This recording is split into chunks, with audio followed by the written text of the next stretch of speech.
जय हिंद दोस्तों। दोस्तों कहते हैं किसी को पैसा और पद अगर दोनों मिल जाता है तो वो पछता नहीं है, क्योंकि पैसे ऐसी चीज़ है कि यही लगता है कि दुनिया की हर चीज़ हम खरीद लेंगे और हर चीज़ हमारे मुट्ठी में है, पर ऐसा नहीं है। जो चीज़ सही है वो चीज़ सही है और जो चीज़ गलत है उसको गलत ही मानना पड़ेगा।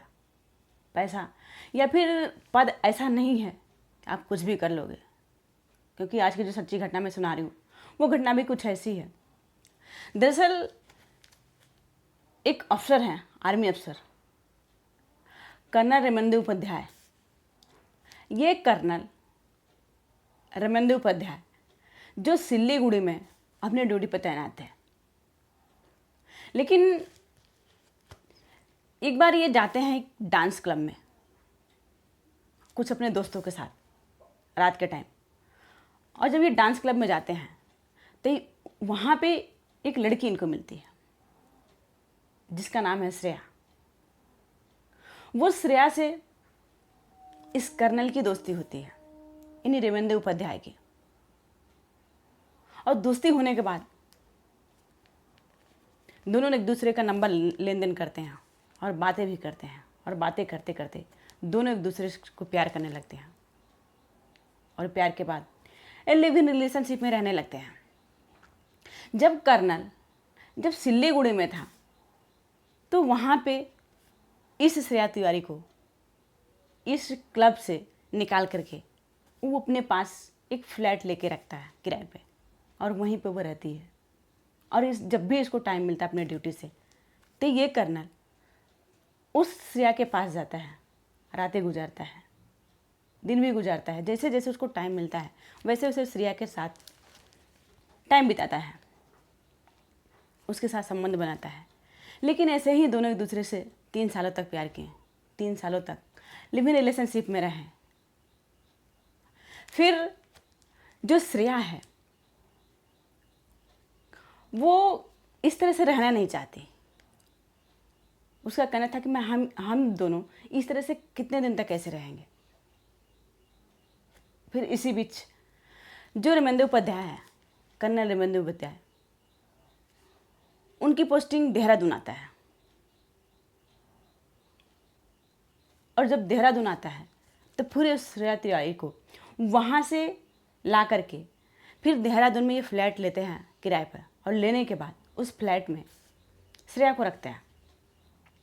फिर वहाँ भी इसका वही रूटीन था, उसकी जो भी ज़रूरतें के सामान थे वो सारे पूरा कराता था ये कर्नल। और फिर उसके साथ ये रातें बिताता था, टाइम बिताता था। जब भी इसको मौका मिलता था ड्यूटी पे से तो वो सीधा उसके पास जाता था। चूँकि दोनों लिव इन रिलेशनशिप में रह रहे थे तो संबंध भी बनाते थे। तो ये रातें गुजारने के बाद फिर जैसे ड्यूटी का टाइम होता अपने ड्यूटी चला जाता। लेकिन ऐसे धीरे धीरे 3 साल बीत गए, और 3 साल के बाद जो श्रेया है वो अपने बॉयफ्रेंड यानी रेमंदे उपाध्याय से वो प्रेशर बनाती है कि मैं अब इस तरह से नहीं रहूँगी, हम दोनों शादी कर लेते हैं, इस तरह से कितने दिन तक रहेंगे। लेकिन ये नकारता है कर्नल। जब नकारता है तो फिर ये बार बार प्रेशर बनाती है, बोलती कि मुझे इस तरह से नहीं मिलना, इस तरह से कितने दिन तक ऐसे रहेंगे, अभी साथ में रहना है, शादी कर लेते हैं। वो जितना ही दबाव बनाती ये कर्नल उतना ही दूर जाता, और इसी बात को लेकर के दोनों के बीच झगड़ा भी होते रहते हैं, क्योंकि वो इसी तरह टाइम बिताना चाहता था कर्नल। लेकिन श्रेया इसके लिए तैयार नहीं थी, बोलती थी अब बहुत हो गया, अब ऐसे नहीं रह सकते। फिर एक रोज़ कर्नल उस लड़की से तंग आ जाता है और सोचता है कुछ ना कुछ तो करना पड़ेगा। फिर पूरी प्लानिंग के साथ देहरादून में एक क्लब में उसको बुलाता है, बोलता है कि आज रात में क्लब में चलते हैं और वहाँ घूम के आते हैं। फिर क्लब में लेके जाता है, क्लब में उसके साथ डांस करता है, दारू पीता है। दारू पीने के बाद लगभग 10 बज जाते हैं।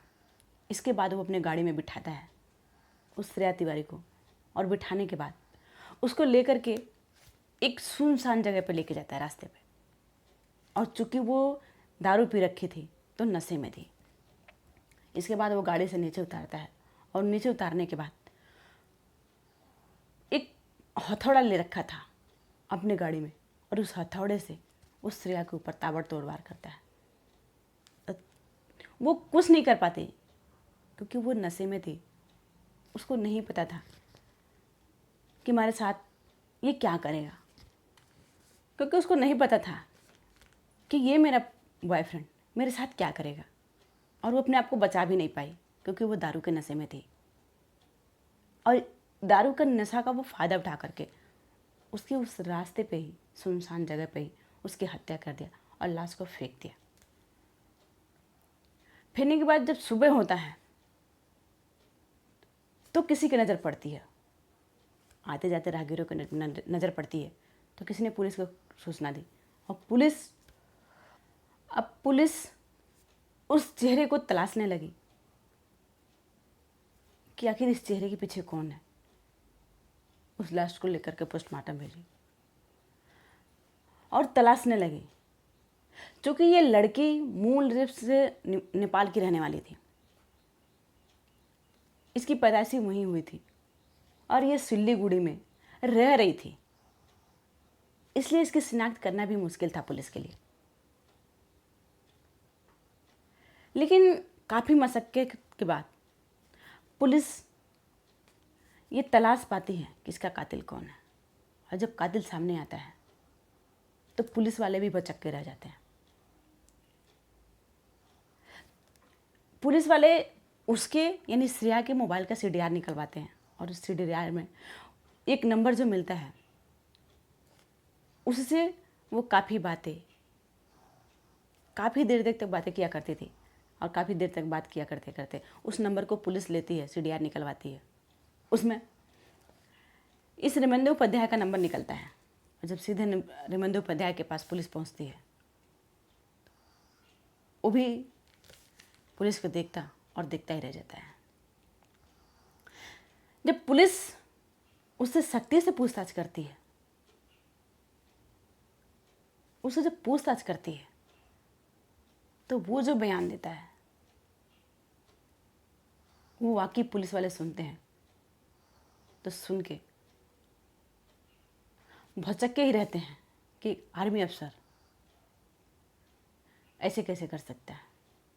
वहाँ के जो SSP हैं दलीप सिंह कुंवर, वो बताते हैं कि जब पूछताछ हुआ तो उसमें जो रिमंदे उपाध्याय है उसका यही कहना था कि वो लड़की इसको सिल्लीगुड़ी में एक क्लब में मिली थी और वहीं से इन दोनों के बीच दोस्ती धीरे धीरे प्यार में बदला और प्यार में बदलने के बाद ये वहाँ पे भी फ्लैट लेकर के अपने पास रखा था और लिव इन रिलेशनशिप में रह रहा था।